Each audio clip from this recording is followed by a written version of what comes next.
Last Tuesday, as MEP for Northern Ireland, I attended the European Day of Remembrance for the Holocaust at Auschwitz. It was a very sobering experience, and as I stood in the gas chambers where millions of Jews were gassed to death, and then fellow prisoners were forced to drag them next door to the incinerators before they themselves were ultimately gassed, no one dared to suggest that those who had perpetrated that ghastly atrocity were in any way themselves victims, or were to be treated on a par with their innocent victims.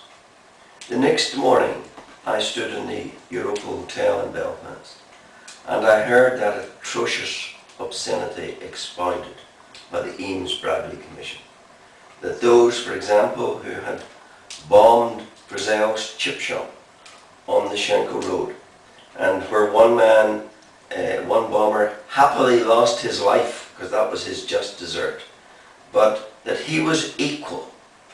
His family were to be treated the same as the families of the 9 innocent people whom he blew to bits. That is obscene. That is appalling. And yet, that is what lies at the heart of the Eames-Bradley proposition, that the wages of murder should be £12,000.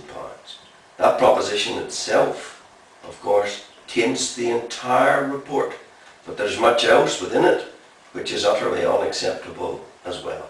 But that does epitomise the utter loss of moral direction, the total loss of moral compass that we've seen in this province. And of course that itself is a product of the Belfast Agreement philosophy, which equates terrorists with victims and terrorists with Democrats. And there really is no practical or justifiable distinction between saying that perpetrators of violence are to be treated the same as victims, as saying that terrorists are to be treated the same as Democrats. And of course in the highest office in this land, we have that equalisation, that equivalence, where the joint First Minister is a convicted terrorist and his deputy a convicted terrorist, sharing that office in equal status with Democrats.